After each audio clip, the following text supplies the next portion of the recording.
Ah,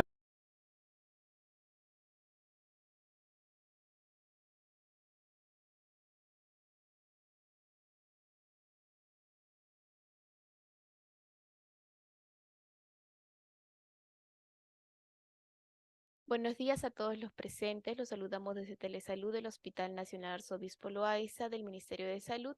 Bienvenidos a la telecapacitación Bradiarritmias, dirigida por nuestro ponente, el doctor Omar Díaz Cucho, médico asistente del Servicio de Cardiología del Hospital Nacional Arzobispo Loaiza.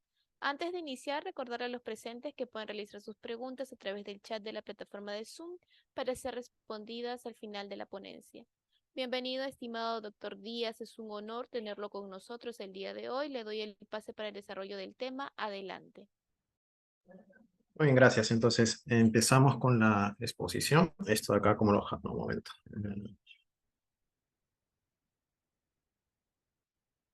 Ok. El día de hoy vamos a hablar sobre el tema de bradiarritmias o bradicardias en atención primaria. Y entonces, lo primero que tenemos que hacer es definir qué conocemos por bradiarritmia o bradicardia. Eh, y a diferencia de lo que podemos tener en nuestro conocimiento previo, que seguramente tenemos como presente como una frecuencia cardíaca normal es de 60 a 100 latidos por minuto, debemos cambiar ese concepto y tener este nuevo, que es el que nos da la Asociación Americana de Cardiología en 2018, que es una frecuencia cardíaca menor de 50 latidos por minuto. Es decir, si tienen un paciente con frecuencia cardíaca más de 50 hasta 55, 59, no deberíamos considerarlo bradicardia, sino una frecuencia cardíaca normal. ¿Ok? Entonces, bradicardia es aquel paciente o aquella frecuencia cardíaca menor de 50 latidos por minuto. Algunos, es importante determinarlo, identificarlo, porque muchas veces, en ciertos casos, esta bradicardia puede convertirse en una verdadera emergencia que requiere una atención inmediata, ya que el paciente puede correr peligro su vida. ¿Ok? Entonces, fijamos este concepto: bradicardia es una frecuencia cardíaca menor de 50 latidos por minuto. Recordemos un poco cómo está distribuido o cómo está conformado el sistema de conducción eléctrica del corazón. Acá tenemos un gráfico del corazón bastante bonito. Al lado derecho, el de azul, están pintadas las cámaras derechas, la aurícula derecha, el ventrículo derecho. Al lado izquierdo, la aurícula izquierda con el ventrículo izquierdo. Y recordemos que el nodo sinusal es el marcapaso natural del corazón, ¿no? Este está ubicado en la parte superior derecha de la aurícula derecha, justo al lado de la desembocadura de la vena cava superior, y este es el que comanda el ritmo normal del corazón. Luego se emiten tres fibras hacia el nodo AB, que va a despolarizar la misma aurícula derecha, y hay una que se va a la aurícula izquierda, que se la hace Bashman, pero que al final todas confluyen en el nodo AB. Luego pasan a las de Purkinje y a las de His, y por último las fibras de Purkinje, tanto del lado izquierdo como del lado derecho, ¿no? Recordar que usualmente el marcapaso se le dice que es el marcapaso del corazón porque es el que tiene mayor frecuencia de despolarización, y esto usualmente va de 50 a 100 latidos. Cuando falla este nodo sinusal, sale en su defensa o en su ayuda el nodo auriculoventricular, que por lo general conduce a una frecuencia entre 30 a 50 latidos, y si aún falla este también, estaría en la fibra de Purkinje y el haz de His en su defensa, y estas conducirían a una frecuencia entre 20 a 40 latidos en promedio. ¿Ok? Eso es un recordar sobre el sistema de conducción eléctrico del corazón. ¿Para qué causas pueden ocasionar que un paciente tenga bradicardia? Las causas son en realidad bastante diversas. Podemos agruparlas, digamos, en tres grupos que son las más importantes o las principales. Y dentro de ellas, las causas propias del corazón. Tenemos a los pacientes que cursan de miocarditis. Ahora último, este año hubo una epidemia, por así decirlo, o casos que se reportaron en aumento de dengue, y lo dengue estaba asociado justamente a inflamación de miocardio, que ocasionaba también que los pacientes cursaran con bradicardia, incluso no solamente bradicardia sinusal, sino llegaban a los bloqueos AB avanzados, ¿no? Los infartos de miocardio también es otra causa importante de producir una bradicardia, y es una bradicardia que puede incluso inestabilizar al paciente, sobre todo los infartos de cara inferior, que hay que reconocerlos en el electrocardiograma y derivarlos inmediato a emergencia, ¿no? Las otras causas del corazón, propiamente ya de la edad por degeneración, son la enfermedad del nodo sinusal y los bloqueos auriculoventriculares. La enfermedad del nodo sinusal es cuando hay una enfermedad, o mejor dicho, algo que no está dejando que el automatismo normal del corazón funcione adecuadamente, y el bloqueo B más que todo es un problema en la conducción del sistema eléctrico. Hay otra etiología importante que tenemos que incluso verlo un poco más profundo, que son los medicamentos. Pero en sí, si queremos mencionar cuáles son los más frecuentes que pueden producir bradicardia y que es una buena historia a nuestros pacientes, son los beta bloqueadores a la cabeza, los calcio antagonistas, los tiopiridínicos, esto quiere decir el diltiazem y verapamilo principalmente, y los digitálicos, ¿ok? Eso hasta ahora como una muestra pequeña de los medicamentos que pueden producir bradicardia, pero en general la lista es mucho más amplia y la vamos a ver seguramente más adelante. Y otro problema que tenemos que identificar en estos pacientes son los trastornos metabólicos. ¿Cuáles son los principales? Los problemas hormonales, sobre todo el hipotiroidismo, cuando está muy descompensado, la hipoglicemia, la hipotermia y los trastornos hidroelectrolíticos como la hipo o hipercalemia, la hipocalcemia, hipomagnesemia, que también tenemos que identificar. Es importante por esto identificar la causa, porque si se tratase de un hipotiroidismo descompensado que está produciendo la bradicardia, pues tratando el hipotiroidismo, aumentando la dosis de la levotirosina, se soluciona el problema. Si vemos que un paciente que está recibiendo, es un cirrótico que está recibiendo propanolol y su frecuencia cardíaca está en 49, pues bajando la dosis de propanolol podemos solucionar su problema. Lo mismo con los medicamentos calcioantagonistas, ¿no? De repente está recibiendo diltiazem o verapamilo para controlar su presión arterial, y de pronto nos consulta porque su familiar o mismo paciente encuentra que sus frecuencias cardíacas están yendo muy bajas, muy lentas, a pesar de no tener molestias, pues ahí está la causa, la identificamos y de inmediato corregimos, ¿ok?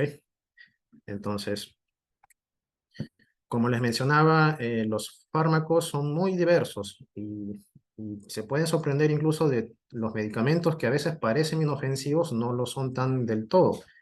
Y hay que hacer una buena historia clínica en los pacientes que cursen con esta frecuencia cardíaca baja de qué lista de medicamentos puedan estar tomando. Por ejemplo, ya habíamos mencionado los bloqueadores beta de la cabeza, pero también hay un medicamento que se llama metildopa, que lo usamos en los pacientes con hipertensión y que se asocia a enfermedades renales o en el embarazo, por ejemplo, o en pacientes que tienen hipertensión arterial resistente, y muchas veces no lo identificamos como posible causa de una bradicardia. O sea, el metildopa también se ha descrito casos en los que puede hacer enfermedad del nodo sinusal e incluso bloqueos AB avanzados, ¿ok? Los demás fármacos, pues ya es obvio que la amiodarona, el sotaterol no lo tenemos aquí en Perú, pero sí puede producir radical.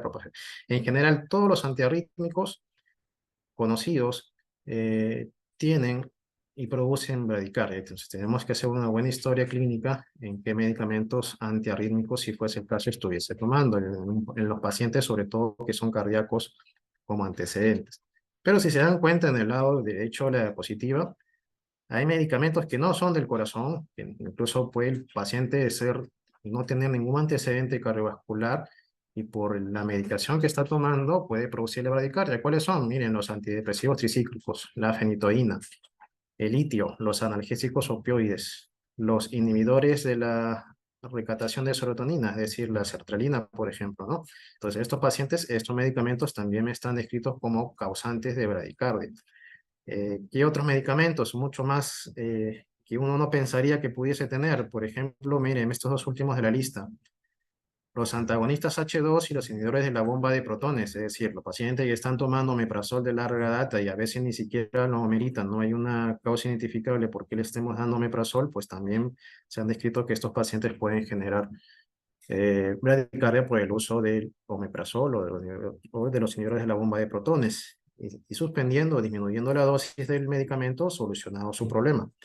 El ticagrelol también está descrito. Los corticoides, cuando se usan a dosis altas, los pacientes que tienen lupus, artritis reumatoide, estos también hay que tener en cuenta como posible causa de su bradicardia. Incluso la cloroquina también está descrito como posible causante, ¿ok? Entonces, esta lista en realidad es poca para la gran cantidad de medicamentos que hay. Mi recomendación es que revisemos la farmacología de los medicamentos que reciban los pacientes y veamos si alguno de ellos que está recibiendo pudiese explicar la presencia de un pulso bajo o una bradicardia en el paciente, ¿no? Y hacer las correcciones pertinentes. ¿Qué otras causas de bradicardia existe y que pueden tomarse, por ejemplo, como normal en los pacientes que son deportistas o que están haciendo actividad física eh, a diario intensa, los que se dedican al campo, por ejemplo, o a construcción civil, pues tienen un gaste físico muy marcado todos los días y eso va a generar que su reflejo vagal sea aumentado y produzca frecuencias cardíacas que estén entre 45, 50, 55 latidos por minuto. Y eso no quiere decir que sea algo malo, ¿no? Es algo fisiológico en realidad. Ya cuando, sí se ha visto casos en los que el entrenamiento físico excesivo, los atletas de grandes rendimientos pueden incluso hacer bradicardias muy severas de 30 latidos o incluso bloqueos AV avanzados. Y en estos casos, básicamente disminuyendo un poco el ejercicio, la cantidad de ejercicio o la intensidad del esfuerzo físico se podría corregir también. Muy raros casos de estos pacientes que vayan a maniobras más invasivas como marcapaso. ¿Ok? ¿Y otras causas? Bueno, ya nos mencionaron los efectos farmacológicos, el bloqueo B paroxístico idiopático, que es básicamente el que se produce con la edad, y los desequilibrios hidroelectrolíticos que tenemos que tener en cuenta son estos cuatro principalmente. El potasio bajo o alto puede producir bradicardia, el calcio alto también, y el magnesio alto también. Entonces, en los pacientes que manejemos o que lleven urgencias, deberíamos usar estos electrolitos, ni bien tengamos la evidencia de que su frecuencia cardíaca esté yendo mal. ¿Qué otras, digamos, alteraciones pueden haber que causen bradicardia? El hipotiroidismo, como ya lo mencionamos, sobre todo este hipotiroidismo, si bien es cierto, no son todos, sino básicamente los que están muy descompensados. Estamos hablando de pacientes que ya están incluso con crisis misedematosas. Muy raro que un hipotiroidismo leve, que tenga apenas las hormonas T3 y T4 bajas muy levemente, den una bradicardia importante, ¿ok? Por lo general es un hipotiroidismo muy descompensado y que puede causar la bradicardia. La anorexia también se ha descrito como causante de bradicardia, sobre todo por la mala alimentación, puede producir desórdenes de electrolitos que pueden causar también la bradicardia. La hipoxia, la acidosis metabólica, la hipotermia hay que tener en cuenta también como posibles causantes.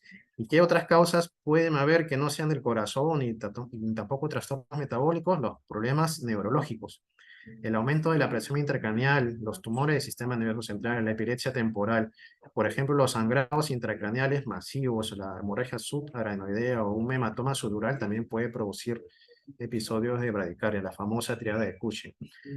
La sanidad obstructiva del sueño también se ha descrito como causante de esta enfermedad, ¿ok?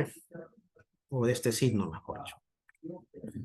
¿Cómo se puede presentar el paciente que tenga una frecuencia cardíaca menor de 50? En realidad, la presentación clínica es muy variada. Hay de los pacientes que están asintomáticos y por lo general vamos a encontrar pacientes asintomáticos que tengan la frecuencia cardíaca entre 40 y 50 latidos. Podríamos considerarlo como una bradicardia leve. Menos de 40 ya empiezan a sentir molestias. Bien raro que menos de 40 latidos no haya molestias. ¿Y cuáles son estas molestias que pueden presentar? Mareos principalmente. Y estos mareos hay que saber preguntarlo al paciente. Muchas veces los pacientes dicen que tienen mareo, pero en realidad no lo es, lo refieren a que caminan como borrachos. Eso es lo que definen ellos, es decir, que tienen inestabilidad para la marcha, no caminan adecuadamente, pierden el equilibrio.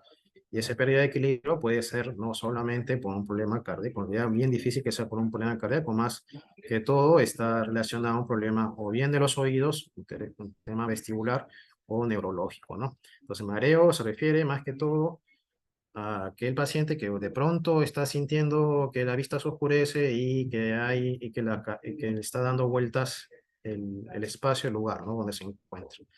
La disnea también puede producir, puede ser manifestación de la bradicardia, incluso también la fatiga, es decir, si un paciente no tiene frecuencias bajas y hace un ejercicio, obviamente va a tener más molestias cuando haga una actividad física porque requiere que el corazón lata a una frecuencia mayor y no la está compensando, ¿no? Es lo que se llama bradicardia relativa.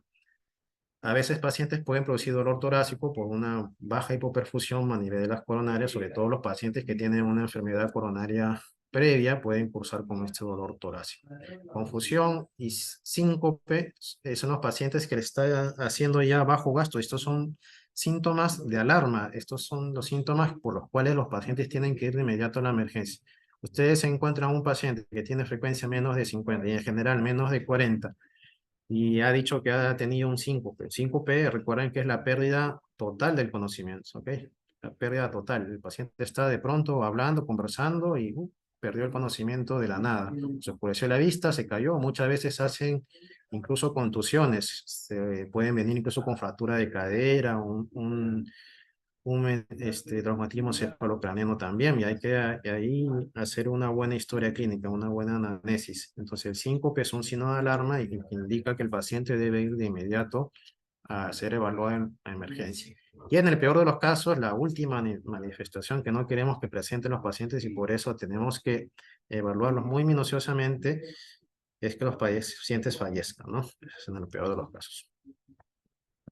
Entonces, para el diagnóstico de base, al menos en la atención primaria, con un electrocardiograma muchas veces es suficiente para identificar el tipo de arritmia que pueda tener el paciente, el tipo de bradiarritmia.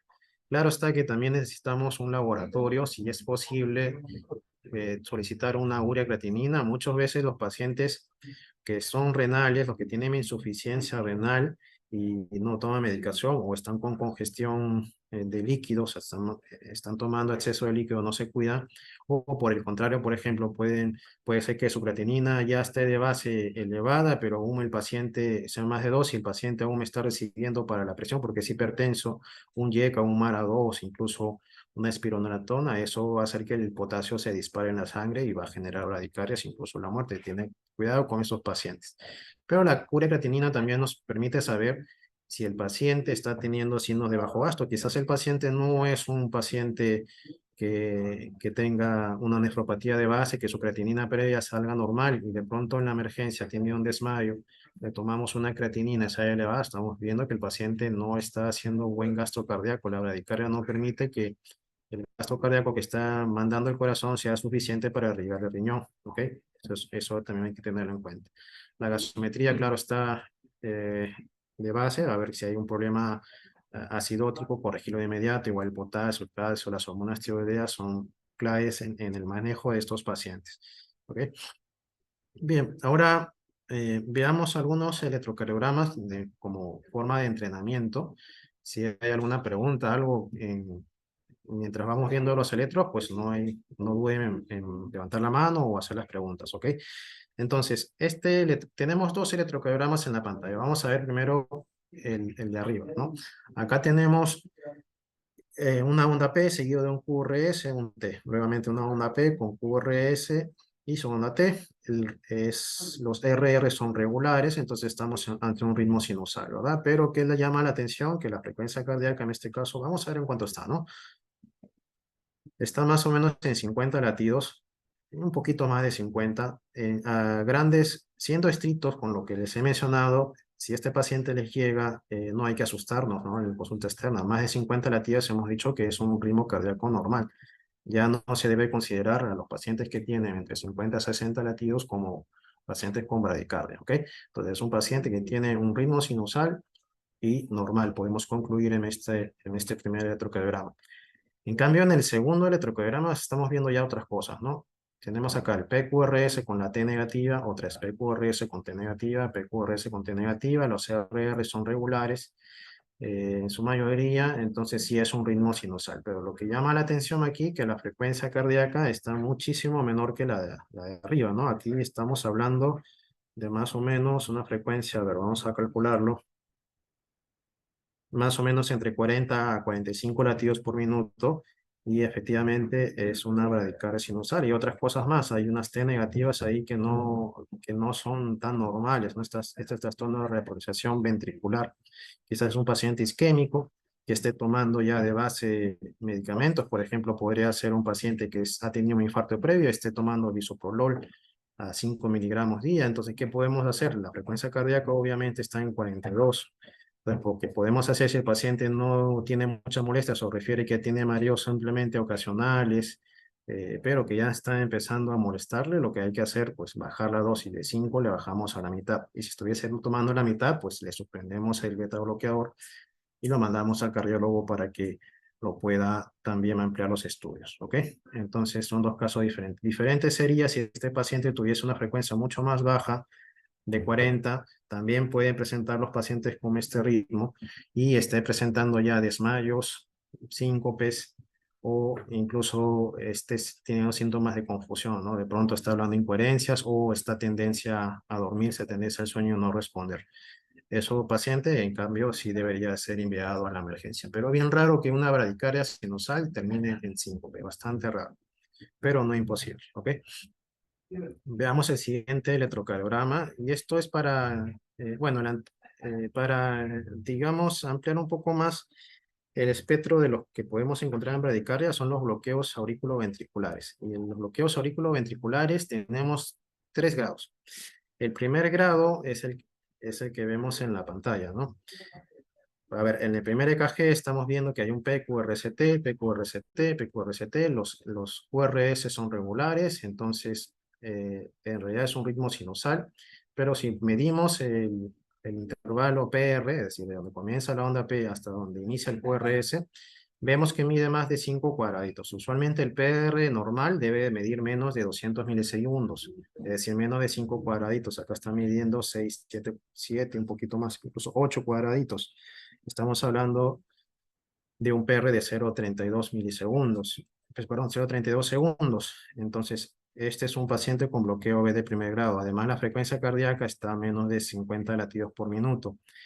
El- este bloqueo B de primer grado, usualmente lo pongo como asterisco porque no necesariamente indica una bradicardia. Si se dan cuenta en la siguiente diapositiva, perdón, en la tira B, vemos que también el PR está prolongado, más de 5 cuadraditos. Hay un QRS antes de cada P con su T, PQRST, PQRST es un ritmo sinusal, pero que la frecuencia cardíaca está más o menos en 75, 80 latidos por minuto. Es decir, no es una bradicardia, pero está presentando un bloqueo AB de primer grado. ¿Ok? Este bloqueo AB de primer grado puede presentarse tanto en bradicardia como en una frecuencia cardíaca normal también. O sea, no necesariamente indica una bradicardia, pero quizás en el contexto que tenemos que tener en cuenta en un bloqueo de primer grado es aquellos que miden más de 300 milisegundos. ¿Ok? Es decir, aquel paciente que tiene un PR más de 300 milisegundos y nos dice que está presentando mareos a pesar de que su frecuencia cardíaca esté en más de 50 latidos, estos pacientes también deberían pasar chequeo cardiológico, ¿ok? A pesar de que no tengan una bradicardia. Muchas veces estos pacientes sí requieren marcapaso cardíaco porque hay una disincronía entre la sístole y la diástole de las aurículas con los ventrículos, que sí pueden hacer gastogrado por disociación. Entonces, a tener en cuenta el único caso de un paciente que debamos referir al cardiólogo y que tenga bloqueo de primer grado, no por emergencia, sino por consulta externa, es un paciente que tenga el PR más de 300 milisegundos, ¿ok? Entonces vamos con la siguiente. Aquí ya aumentamos un poco la dificultad. Ya no es primer grado, sino segundo grado. Y vamos a analizar el primer electro de arriba, que es el electrocardiograma A. Y lo que vemos es que hay un PQRS con su T. El segundo complejo también tiene un PQRS con una T.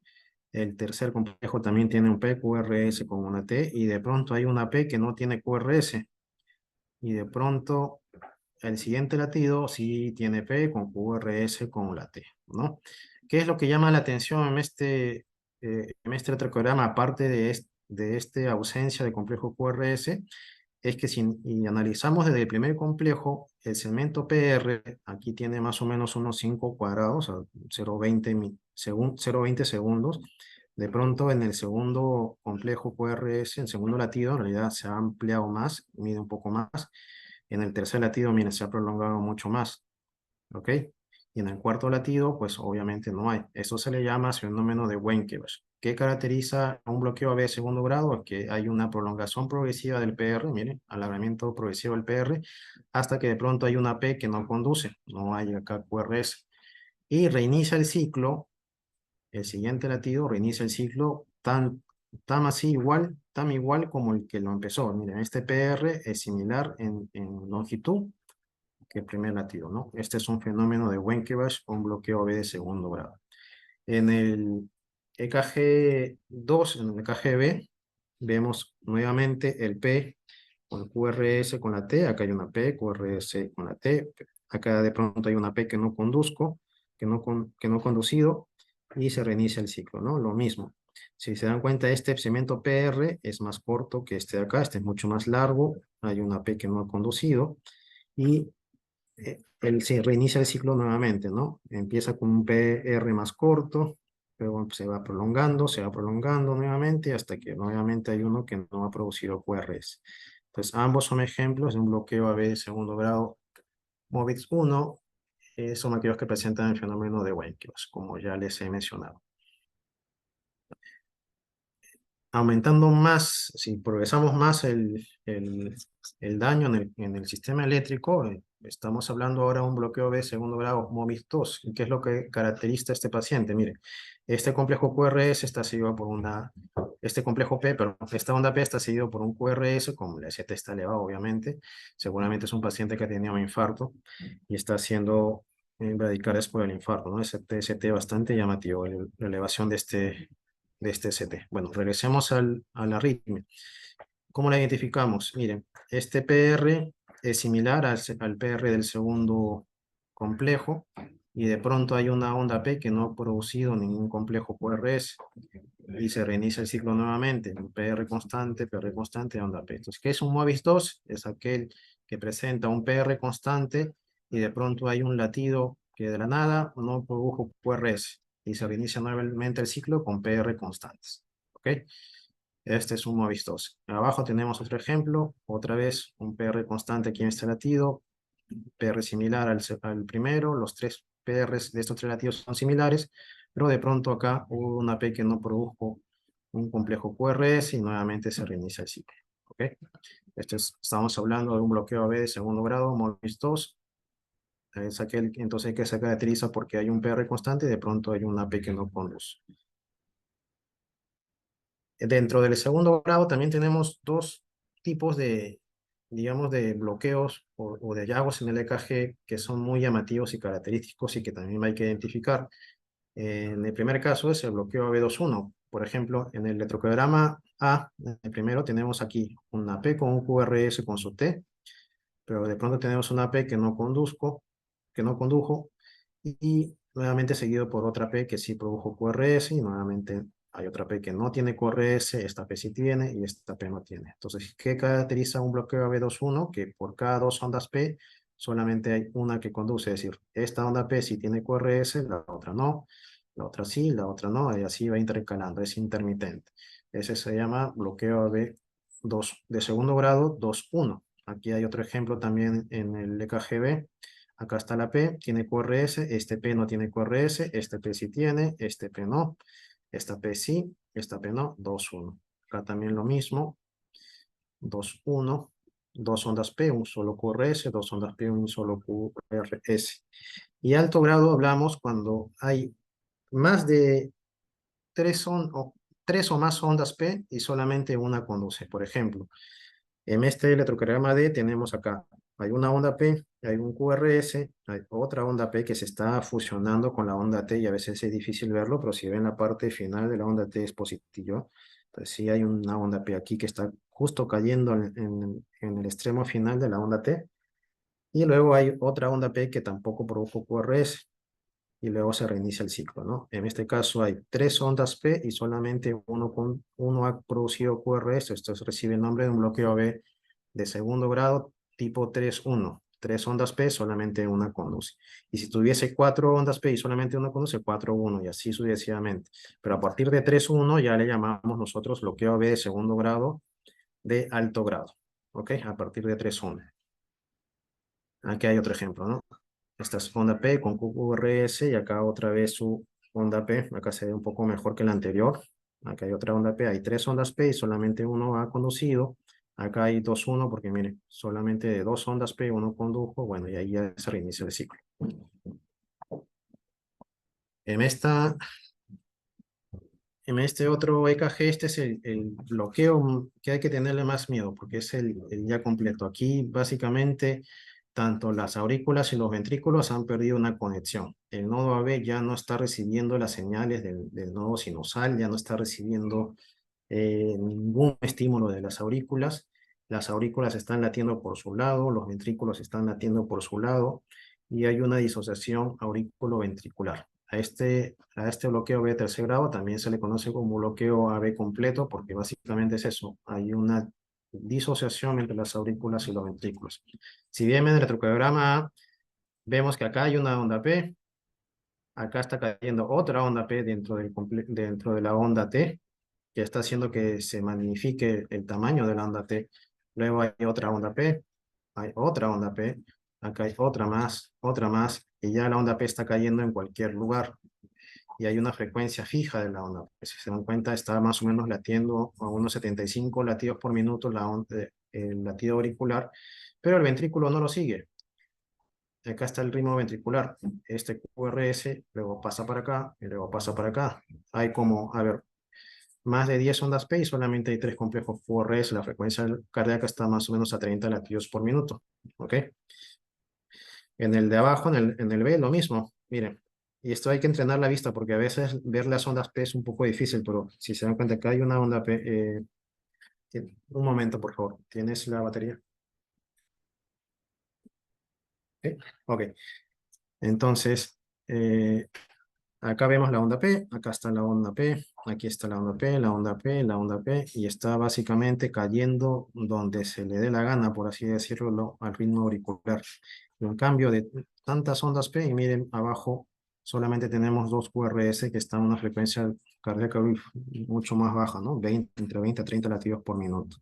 Este es un ritmo de escape ventricular, ¿ok? O sea, el ritmo auricular está dando seguramente el nodo sinusal, pero no están pasando los estímulos al ventrículo y el ventrículo está que late por su cuenta, ¿no? Es un ritmo ventricular de base. Y acá, miren, la frecuencia auricular incluso puede estar mucho más alta. Miren, acá está haciendo una taquicardia auricular. Ven, acá está la onda P, acá está la onda P, acá está la onda P. Está haciendo una taquicardia auricular, pero apenas hay dos complejos QRS. ¿Ok? Está totalmente disociado. La onda P cae en cualquier lado y los ventrículos tienen que buscar por su cuenta tejido de conducción que lata por ellos, ¿no? Pues también es un bloqueo de tercero. Pues, ¿cómo manejamos estos pacientes? Primero hay que determinar si es una urgencia o no. Entonces, todo paciente que tenga menos de 50 latidos por minuto es un paciente que tiene una bradiarritmia o una bradicardia. ¿Qué tenemos que hacer entonces? Primero, ver la condición del paciente. Si es necesario manejar la vía aérea, pues la estabilizamos y tenemos la vía aérea permeable. Si no tiene la vía aérea alterada, pero está con dificultad para respirar y necesita oxígeno, pues administramos oxígeno. Si es posible conectar a un monitor, lo conectamos a un monitor para identificar el ritmo en ese momento, es lo más rápido que podríamos hacer. Mantener la presión arterial o monitorizar la presión arterial y la saturación de oxígeno también, asegurar un acceso venoso. Si es posible tomar un EKG de 12 derivadas, es indispensable para hacer el diagnóstico. Sin embargo, si no es posible o va a retrasar la atención, pues ya lo dejaremos para después. Primero estabilizamos al paciente. Y considerar que haya causas de bradicardia corregible, ¿no? Un paciente con hipoxia o está intoxicado o está con hipoglicemia, por ejemplo, corregir de inmediato esas causas. Entonces, una vez identificado el paciente y dado la atención, nuevamente lo reevaluamos y nos preguntamos, ¿es un paciente que tiene hipotensión? ¿Es un paciente que está alterado el estado mental? Es decir, está soporoso, está hablando incoherencias, está irritable. Hay signo de shock, es decir, está paciente con el llenado capilar más de 2 segundos, aparte de hipotenso. Si por ahí hemos tomado un latato, está elevado, hay signo de shock, o el paciente no está orinando, ha llegado al hospital, ya pasó una hora y no ha orinado nada, a pesar de que tiene sonda Foley colocada, entonces también es un paciente que está haciendo una bradicardia ya sintomática. Hay molestias torácicas isquémicas, es decir, un paciente que vino con bradicardia, pero empezó su molestia no por mareo, no por síncope, sino vino porque tenía un dolor intenso, insoportable en el pecho, y luego vamos a ver en el EKG que de repente está haciendo un infarto agudo de miocardio, un infarto inferior, ST elevado, pues hay que manejar el ST elevado también, aparte de la bradicardia. O es un paciente que tiene insuficiencia cardíaca aguda, está paciente congestionado, hay crépitos en los pulmones al examen, o está con edema de miembros inferiores, entonces es un paciente que va a meritar otra atención. Si la respuesta a estas preguntas es no, básicamente lo que hay que hacer es monitorizar y observar al paciente. ver cómo vaya desenvolviéndose. Si usualmente tiene una frecuencia más de 40 y no hay síntomas y está en ritmo sinusal, sobre todo, el paciente podría irse a su casa, eh, siempre y cuando ampliemos un poco más la anamnesis. De repente, como le mencioné, básicamente la mayor causa muchas veces son problemas farmacológicos, lo que recibe. Un paciente que está, por ejemplo, con un glaucoma, está siendo tratado con timolol porque lo ha dejado el oftalmólogo, pero de pronto viene a la emergencia asustado porque ha encontrado sus latidos en 48 latidos por minuto, pero no tiene ninguna molestia, está orientado, habla, orina bien, su presión está normal. Pues un paciente que lo podemos monitorizar un par de horas, veamos que no hay nada malo en sus exámenes y puede ir a la casa con indicación de que disminuya o suspenda la dosis del timolol en todo caso, o que pase a reevaluación con su oftalmólogo para que determine si puede usar un medicamento alternativo. ¿Qué otro paciente? Lo mismo, los hipertensos que están tomando diltiazem, verapamil y de pronto su presión está normal, pero han empezado a notar que su frecuencia cardíaca está en 45, 48 latidos por minuto. En estos pacientes, pues, igual si no ha presentado ninguna descompensación durante el monitoreo, pues puede ir a la casa, ¿no? En cambio, sí sería un escenario diferente si el paciente, si es un paciente coronario o es un paciente como que sufre de hipertensión y su frecuencia cardíaca inicial está mucho más baja, está entre 35, 30 latidos y hay signos de hipotensión, hay signos de shock, hay signos de insuficiencia cardíaca o está con dolor torácico. En este caso, en estos pacientes, pues hay que hacer otro manejo. ¿Y cuál es ese manejo? Esto de acá. ¿Qué damos al paciente? Atropina. La atropina hay que darla en bolo, 1 miligramos en una ampolla entera. Y si no hay respuesta, podemos repetir cada 3, 5 minutos, máximo 3 veces repetimos. Si no hay respuesta pese al uso de atropina, en primer lugar podemos usar otros fármacos. Por ejemplo, podemos usar una infusión de dopamina de 5 a 20 microgramos por kilo minuto. Usualmente podemos diluir 2 ampollas de dopamina de 200 en 100 cc de cloruro. Y lo podríamos pasar entre 5 a 10 cc por hora, ¿no? Eso nos asegura más o menos una tasa entre 4 a 10 microgramos por kilo minuto, ¿no? Por minuto por hora, perdón, por minuto del paciente. El segundo medicamento que podemos hacer es la epinefrina o adrenalina, dosis de 2 a 10 microgramos por minuto. Igual usualmente usamos 10 ampollas de adrenalina diluida en 100 cc y pasamos entre 5 a 10 cc por hora. Usualmente los pacientes que responden a estos medicamentos son los pacientes que o bien que vienen por dosis excesiva de fármacos o problemas metabólicos como una hipercalemia, por ejemplo, y los pacientes que tienen un QRS estrecho en su EKG. Los QRS anchos, que son más allá de 0,12 milisegundos, usualmente no responden a estos medicamentos y ahí sí tiene considerado, y hay que considerar usar incluso desde un inicio, un marcapaso transitorio. ¿Ok? Y el marcapaso transitorio, en realidad en la urgencia, en atención primaria, quizás tengamos el marcapaso transcutáneo. Transitorios usualmente son de dos tipos, el transcutáneo y el transvenoso. El transcutáneo, la mayoría de veces hay en los hospitales, en los servicios de urgencia, de emergencia, a lo mejor en las puestas médicas. El transvenoso es bien difícil encontrarlo en algunas puestas médicas. Por lo general esto ya es en los hospitales grandes o en aquellos que tienen un cardiólogo de guardia las 24 horas. ¿Ok? Entonces, ¿cómo funciona esto de aquí? En realidad, el transcutáneo se ponen los mismos parches que se usa el dispositivo desfibrilador. Es más, acá lo tengo. Acá tengo uno del hospital eh, que usamos hace poco, la semana pasada. Este es un monitor, un desfibrilador en realidad que también tiene función de marcapaso. Si lo vemos aquí en el lado derecho donde está la perilla, acá dice marcapaso número 1. Y hay dos formas de colocar, ¿no? A fijo o a demanda. Usualmente hay que colocarlo fijo. Fijo quiere decir que le va a estar dando las pulsaciones o los latidos según la frecuencia cardíaca que hayamos programado, independientemente de lo que el ritmo del paciente tenga, ¿no? En cambio, a demanda, por ejemplo, es cuando fijamos una frecuencia cardíaca, por ejemplo, 40 latidos por minuto, y si el paciente hace menos de 40 latidos, ahí recién el marcapaso le empieza a dar su estímulo. Y si tiene más de 40, pues no, se inhibe el marcapaso y se prioriza la frecuencia cardíaca de base del paciente. Entonces, lo primero que tenemos que hacer es colocarlo en modo fijo y luego vamos acá al otro lado y vemos que aquí, frecuencia de marcapaso, lo subimos hasta 80 latidos. ¿sí? y la intensidad del marcapaso, es mejor ponerlo de 80. Muchas veces estos marcapasos transcutáneos es bien difícil en realidad que logren capturar al paciente, que darle un estímulo adecuado, efectivo, entonces por eso tenemos que usar amperajes bastante altos.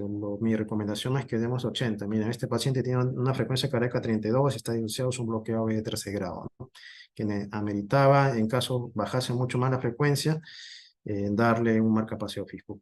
Una vez programados sus parámetros, acá hay un botón que dice iniciar, parar. Si queremos iniciar, machucamos el botón y ya empieza el marcapaso a darle al paciente, ¿no? Eh, Muy bien. Los marcapasos definitivos, en cambio, es ya para pacientes que, como su propio nombre lo dice, son marcapasos que están perennes en el cuerpo. Y estos pacientes los dejamos para los pacientes que, a pesar de haber corregido los trastornos metabólicos asociados a un paciente que llegó con hipercalemia, con hipocalemia, con una falla renal descompensada, con una acidosis metabólica, y a pesar de ello se corrigió todo y sigue con la bradicardia severa, menos de 30 latidos por minuto, con un bloqueo AB tercer grado o una enfermedad del nodo sinusal.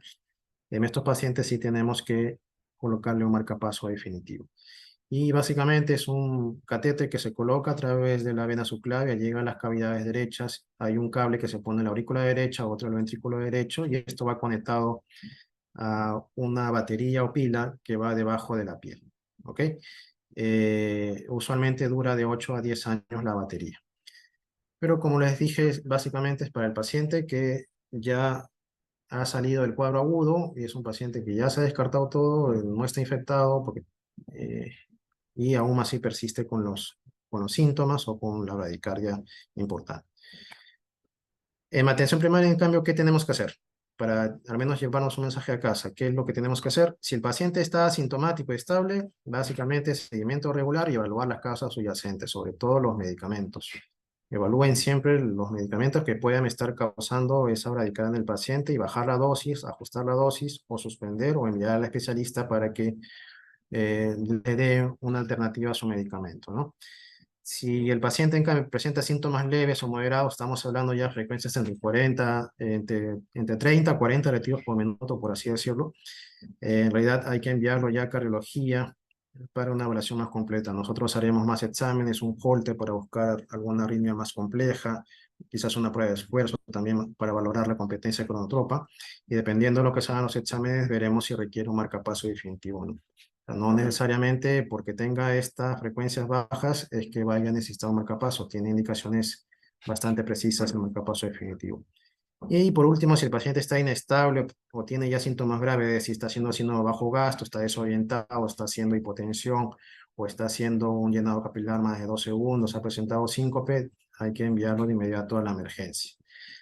Y es clave entonces educar al paciente, explicar por qué está produciéndose su bradicardia, si es por los medicamentos, orientarle que es por los medicamentos que tenga una frecuencia de 50 o 55 latidos, que eso no le va a causar ningún daño, ningún malestar. En todo caso, podríamos bajar la dosis o ajustarla para que esté un poco más tranquilo el paciente. Y lo importante es seguir las indicaciones y realizar un seguimiento regular. Como conclusiones, entonces, mencionamos que la bradicardia es una afección común, requiere una evaluación cuidadosa en atención primaria, determinar qué pacientes son los que realmente requieren una atención en emergencias, qué pacientes no, ver los signos y síntomas de la bradicardia, la frecuencia cardíaca baja, los signos de hipoperfusión, es importante reconocerlos, y hacer una derivación inmediata en los pacientes que requieran una atención de emergencia. Y por último, la educación, nuevamente lo menciono, es fundamental en el paciente para determinar un manejo exitoso. ¿Ok? Bueno, esas son las referencias que usé. Si hubiese alguna pregunta, gracias. Muchísimas gracias y felicitaciones, doctor Díaz. Su ponencia se desarrolló de forma clara. Por favor, ¿podría brindarnos alguna otra recomendación final?